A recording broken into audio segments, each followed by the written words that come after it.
Monthly rail assessment के अंक जो है वो मार्क्स चढ़ाने के लिए ई विद्यावाहिनी पर ये पहला चरण है कि आप ई विद्यावाहिनी एप्लीकेशन के माध्यम से पहले सभी बच्चों के जो भी प्रेजेंट हैं उनके उपस्थिति बनाएं।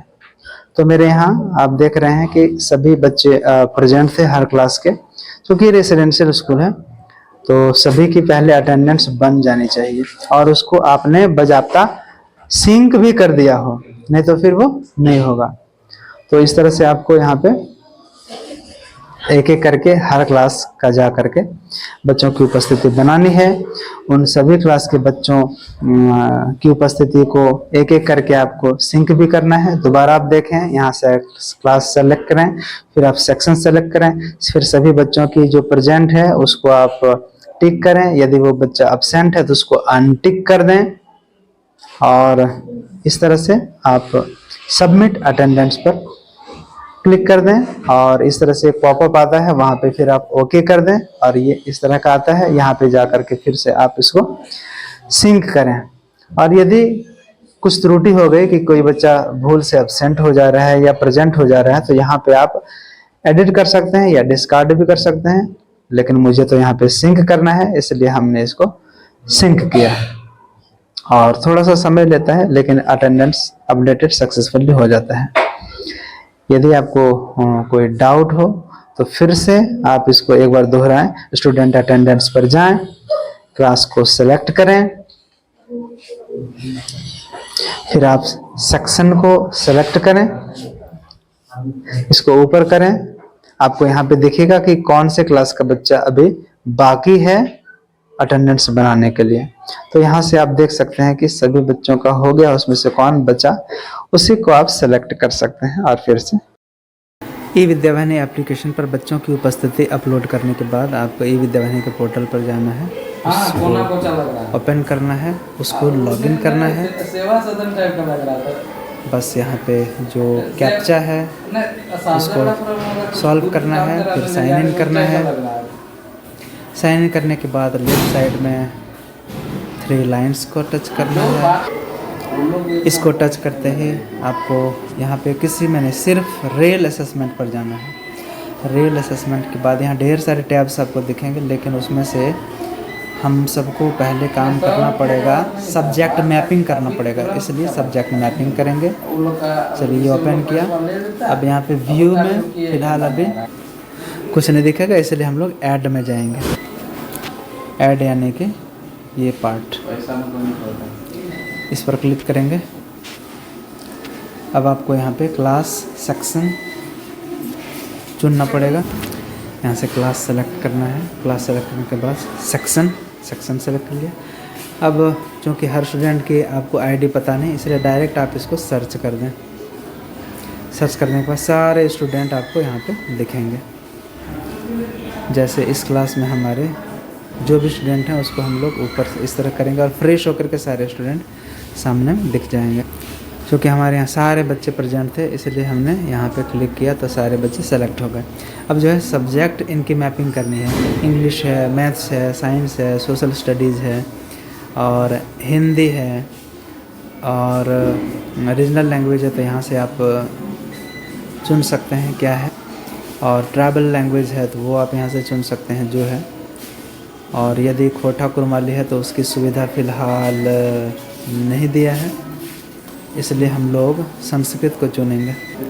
यहाँ पे एक इंस्ट्रक्शन है, for this class you must select minimum of 6 and maximum of 6 subject. मतलब 6 विषय आपको चुनने हैं। 1 2 3 4 5 एंड 6 हो गए। अब इसके बाद ही ये यहाँ पे सबमिट हो सकेगा। यहाँ पे सबमिट करिए। आइए इसको फ्रीज़ करते हैं। जब आप फ्रीज़ करना चाहते हैं तो ये जब तक सारे स्टूडेंट को आप सबमिट नहीं करेंगे तो ये फ्रीज़ नहीं होता है। मतलब फ्रीज़ करने के पहले सभी स्टूडेंट का जो सब्जेक्ट है वो डेटा आपको सबमिट करना पड़ेगा। तो चलिए सबमिट करते हैं फिर से। चलिए इसी तरह रिकॉर्ड इंसर्टेड सक्सेसफुली आपको दिखाएगा। फिर सारे क्लास का जो भी है आप उसको पूरा कर लें, तभी फ्रीज होगा। फ्रीज करने के बाद ही दूसरा ऑप्शन खुलेगा। एक एक करके सभी क्लास के बच्चों को आपको सबसे पहले पूरा करना होगा सबमिट। तो क्लास चुनते जाइए, सेक्शन चुनते जाइए, फिर सब्जेक्ट को चुन करके फिर सबमिट करते जाएं।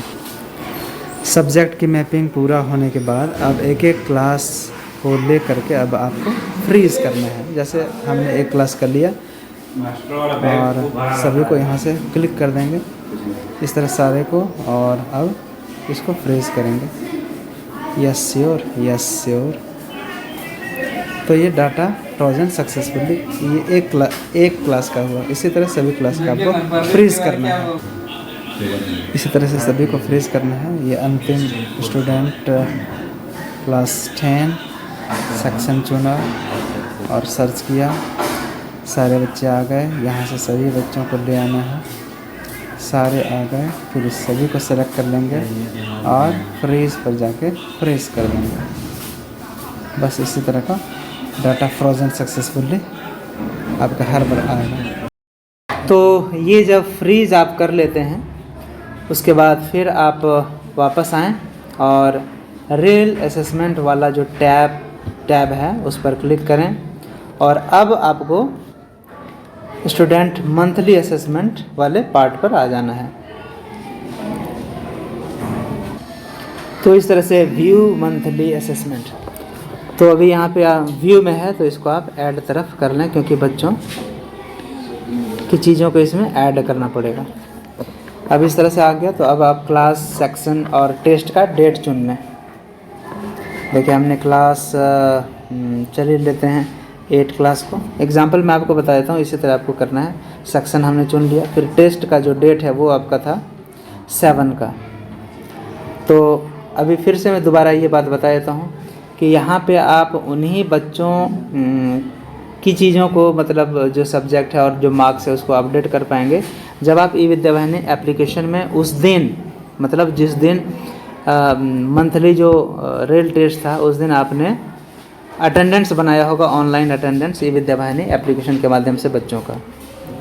तो इस तरह से इसको सर्च कर देंगे तो जो बच्चों का डिटेल्स नाम के साथ, उनकी आईडी के साथ पूरा डाटा खुलता है। जैसे आप देख रहे होंगे कि यहाँ पे 8वां क्लास में मेरे पास 19 स्टूडेंट्स हैं। तो बस सबको, चूँकि सारे प्रेजेंट थे और सबको आगे